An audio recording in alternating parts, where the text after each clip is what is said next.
Shonara, on est au 6e shiur, quelques minutes avant de commencer donc la paracha et autres. Il dit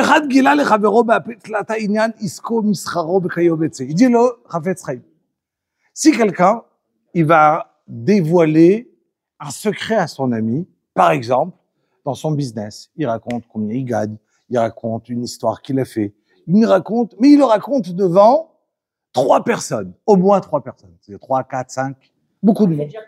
Voilà. Le fait qu'il a raconté devant 3 personnes, ça veut dire qu'il est d'accord que ces 3 personnes aillent et le raconter n'est plus un secret. Donc, il a le droit. À part, s'il précise et dit exactement à ces personnes, tu sais, vous êtes des gens de confiance, j'ai confiance en vous, je vous demande de ne pas raconter. Ou sinon, il dit le Chafetz Chaim, dans ce cas-là, avec quelques conditions, on a le droit du coup de raconter. Mais ce qui sort, juste un point important du Chafetz Chaim,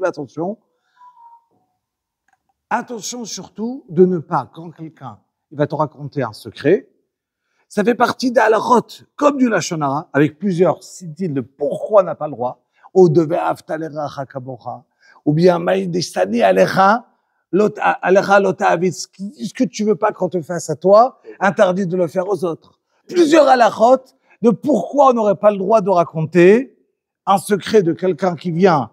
Il te raconte un secret, assourd de partir et de le dévoiler.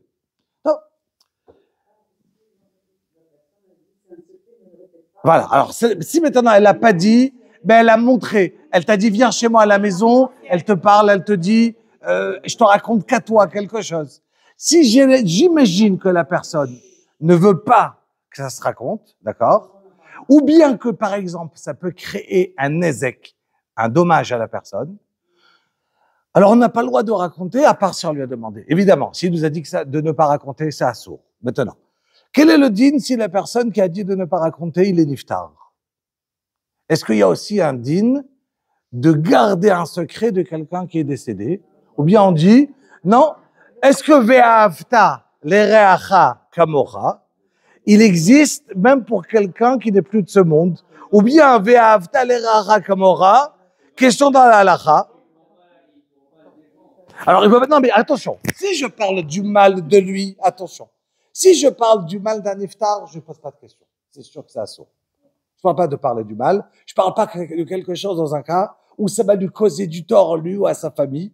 Aucun. Je ne parle pas dans ce cas-là.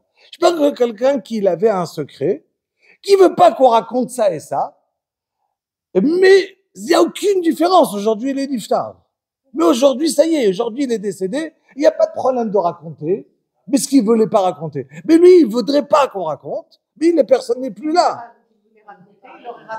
Voilà, mais lui aujourd'hui il est plus là. Aujourd'hui il est plus là. Est-ce qu'il y a un din de ne pas raconter sur quelque chose, d'accord, de quelqu'un qui va, je suis désolé, il est très chaud. Est-ce qu'il y a un din de ne pas raconter quelque chose sur quelqu'un qui est niftar? C'est pas évident. Il y a beaucoup de poskim, beaucoup de décisionnaires qui vont permettre de raconter sur quelqu'un qui est niftar. Encore une fois, pas du mal, pas quelque chose qui va créer du mal à sa famille, pas quelque chose de négatif, ou sinon on rentre de la Lashon Hara. On parle d'un secret. Un secret. Quelque chose qui est un secret et que j'ai envie de raconter. Rien.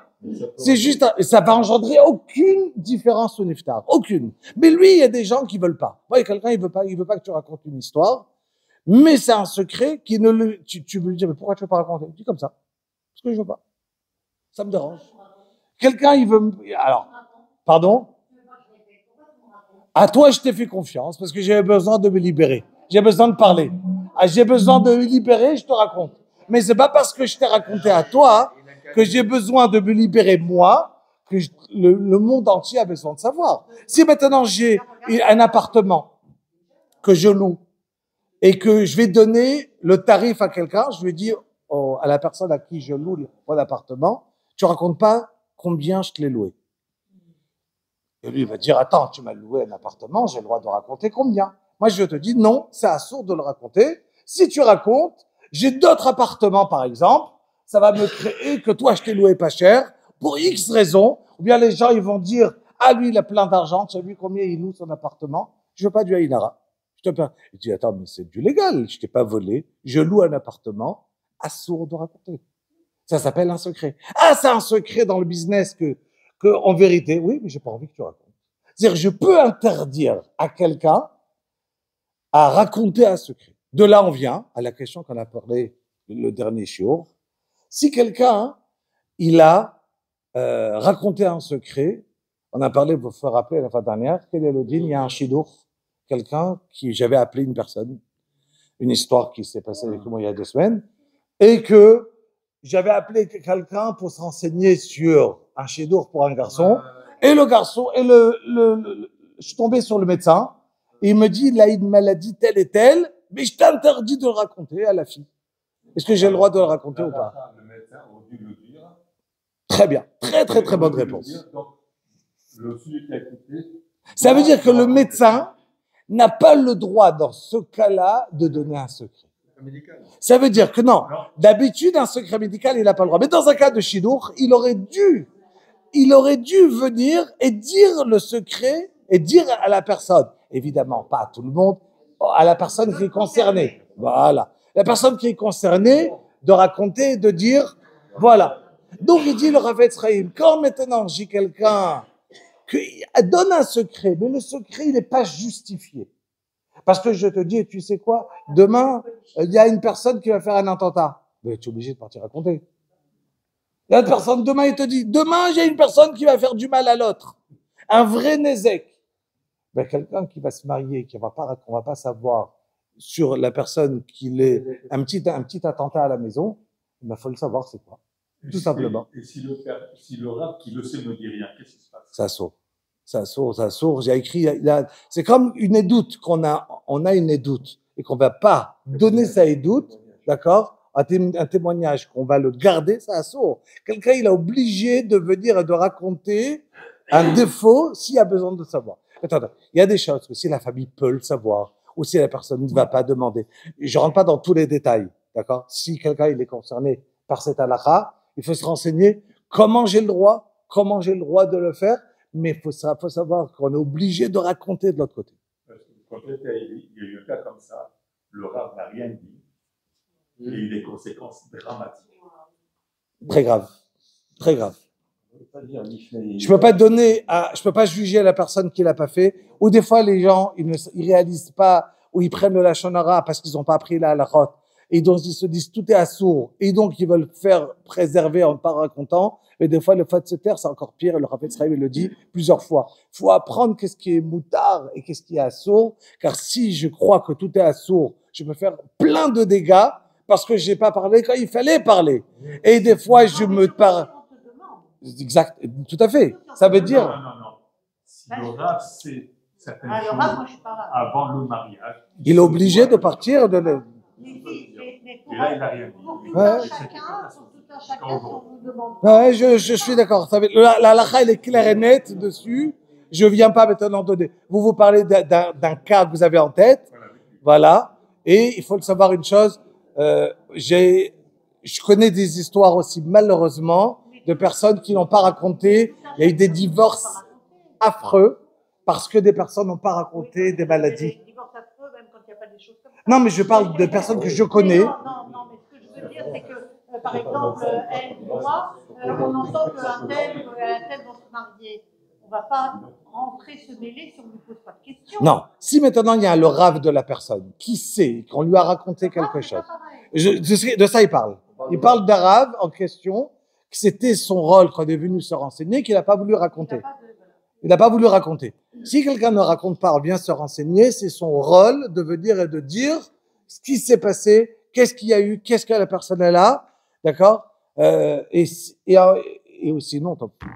Même si la personne ne vient pas se renseigner, il doit avertir qu'il y a un problème. Ça va dépendre dans quel cas. Alors ça, il faut réfléchir quel était le cas, est-ce que la personne. Mais là, on rentre dans plein de détails qu'il faut analyser chaque point. Ça veut dire, est-ce que la personne, il pouvait partir chez le rabbin et poser la question?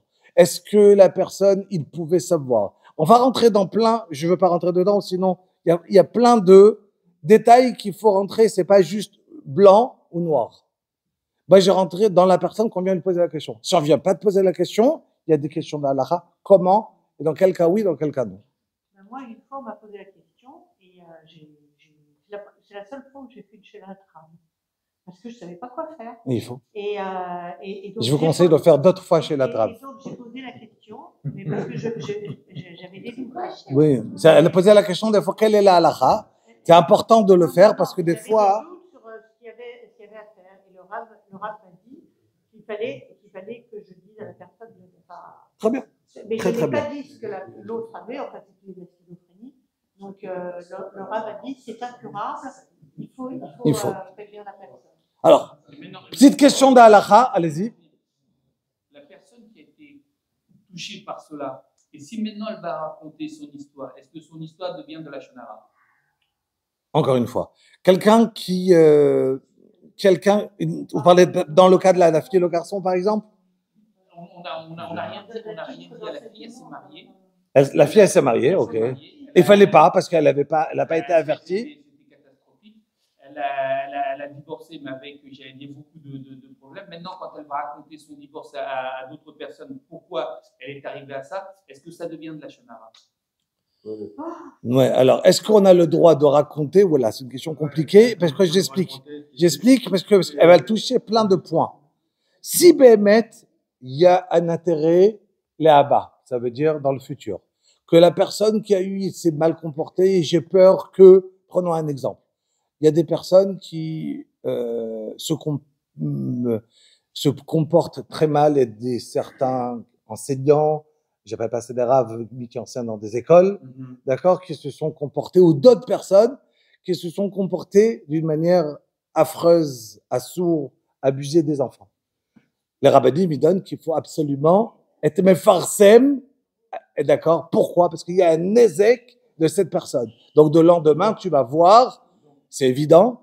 Parce que pourquoi? Parce qu'on a besoin de se préserver de ces personnes qui ont un Yetzirah et qui ont l'air des personnes qui vont être d'un côté religieuses, d'accord, d'un autre côté qui vont se comporter comme le pire des pires, d'accord. Et ça, c'est affreux. Donc, du coup, on va le retrouver dans de la yeshiva, dans un truc. Et malheureusement, des cas peuvent arriver de partout dans n'importe quel milieu. Heureusement, en moins, heureusement. Mais quand ça arrive, ça sort très fort. Ça fait très mal. C'est des personnes qu'on a eu confiance. Et pour personne, ça a pu être quelqu'un qui était un rave pour eux, et ainsi de suite. Donc, là, il y a une mitzvah de partir et d'être mefarsem pour ne pas qu'il y ait un nezek. Point.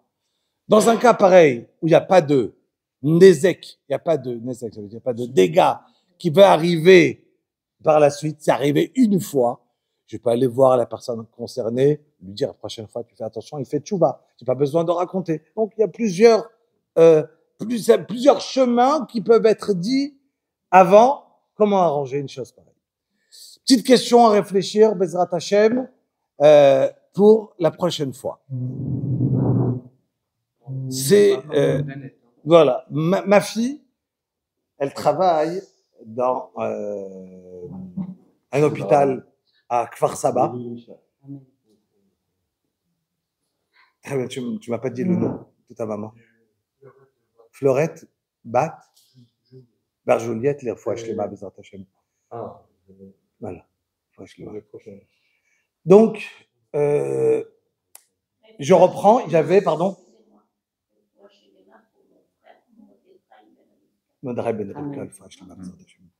Donc, je disais, il y a ma fille qui travaille data analyst dans un hôpital qui s'appelle Meir à Kfar Saba. Voilà. Et de temps en temps, là-bas, elle doit faire un rapport, d'accord, et un compte rendu. Elle travaille donc sur des mercarim.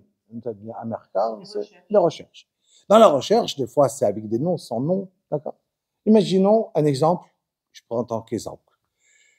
Il y a la personne qui est responsable, le professeur qui vient, qui a fait une recherche, qui a fait tac, tac, tac.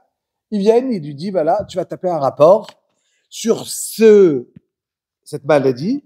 Il y a eu tant et tant de cas qui ont eu ça. Cette personne s'est mal occupée.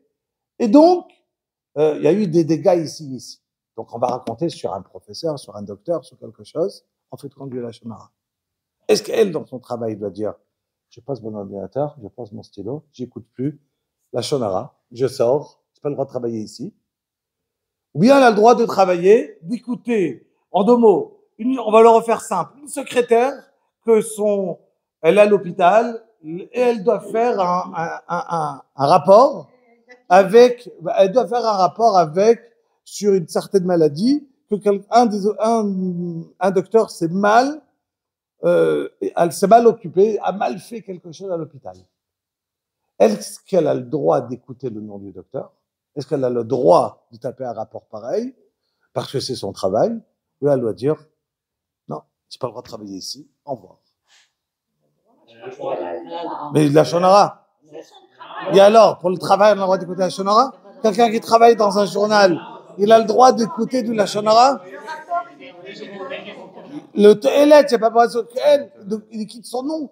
Le toilette, il n'y a pas besoin de nom. Le nom, il est en plus.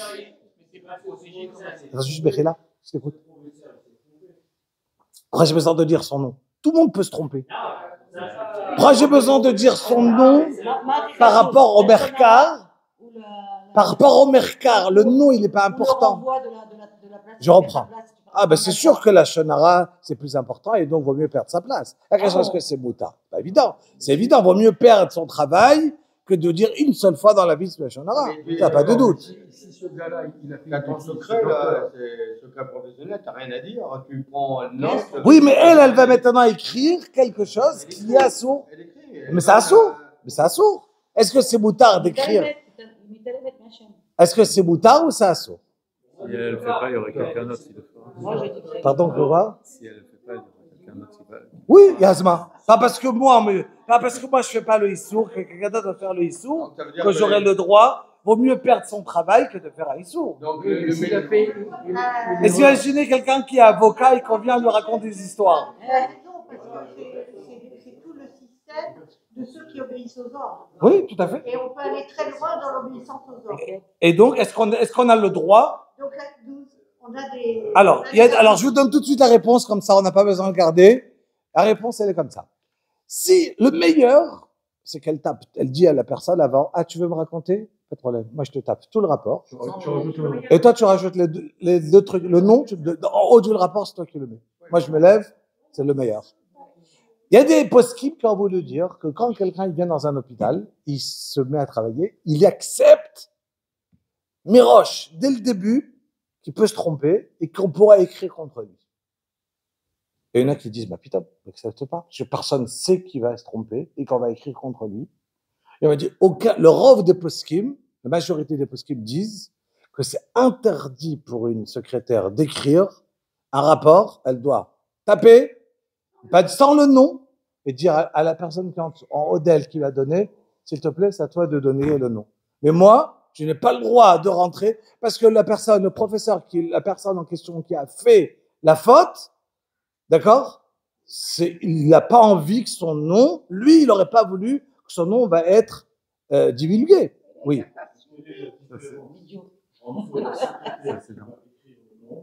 Et la différence du médecin? Aucune différence. La différence, c'est que c'est moi, je fais la halakha et le médecin, il fait pas la halakha. Du coup, le médecin, il fait pas la halakha, moi, je dois pas être responsable sur le monde entier. Moi, maintenant, une question, par exemple, ma fille qui fait la halakha, elle va te dire, est-ce que moi, j'ai le droit de le faire? Que celui d'en haut, il a le droit ou il n'a pas le droit, c'est entre guillemets pas mon problème. Voilà. On va en parler en pire que ça bientôt. Ok. On a fini de la partie de